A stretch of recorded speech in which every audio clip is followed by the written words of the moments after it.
బండ్ల గణేష్ అంటే ప్రత్యేక పరిచయం అవసరం లేదు. చిన్న చిన్న పాత్రలతో నటుడిగా కెరియర్ ప్రారంభించిన ఆయన ఆ తర్వాత స్టార్ హీరోలతో భారీ సినిమాలు నిర్మించే నిర్మాతగా ఎదిగారు. అయితే సినిమాల కంటే ఎక్కువగా తన స్పీచ్లు, వ్యాఖ్యలు సోషల్ మీడియాలో పోస్టులతో వార్తల్లో నిలుస్తుంటారు. ఎప్పుడు ఎవరిని ప్రశంసిస్తారో, ఎప్పుడు ఎవరిని విమర్శిస్తారో అంచనా వేయడం కష్టమే. గతంలో ఎంతో మందిపై ప్రశంసలు కురిపించిన బండ్ల గణేష్ అదే వ్యక్తులపై మరో సందర్భంలో విమర్శలు చేసిన సందర్భాలు కూడా ఉన్నాయి.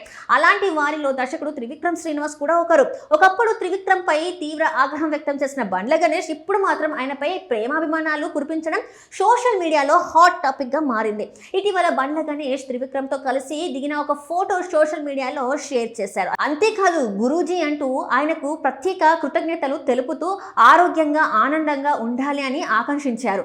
మీ ప్రేమ ఆప్యాయతలకు ఎప్పటికీ రుణపడి ఉంటానంటూ భావోద్వేగంగా పోస్టు చేశారు. ఈ పోస్ట్ బయటకు రావడంతో నెటిజన్లు ఒక్కసారిగా షాక్ కి గురయ్యారు. ఎందుకంటే గతంలో త్రివిక్రమ్ పై బండ్ల గణేష్ చేసిన వ్యాఖ్యలు అప్పట్లో పెద్ద దుమారం రేపాయి.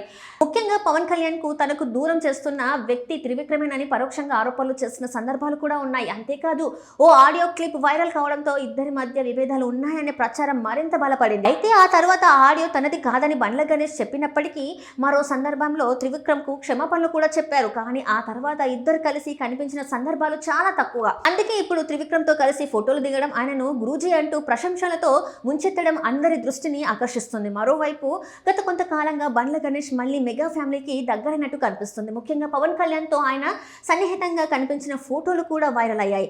ఈ నేపథ్యంలో త్రివిక్రమ్ తో కూడా బండ్ల గణేష్ మళ్ళీ స్నేహ సంబంధాన్ని బలోపేతం చేసుకున్నారని సినీ వర్గాల్లో చర్చ జరుగుతుంది. సినీ పరిశ్రమలో శాశ్వత శత్రువులు ఉండరని, పరిస్థితులు మారితే సంబంధాలు కూడా మారుతాయని అంటున్నారు. ఇప్పుడు బండ్ల గణేష్ త్రివిక్రమ్ మధ్య కనిపిస్తున్న ఈ సన్నిహిత్యం చూస్తుంటే ఆ మాట నిజమేనని అనిపిస్తుంది.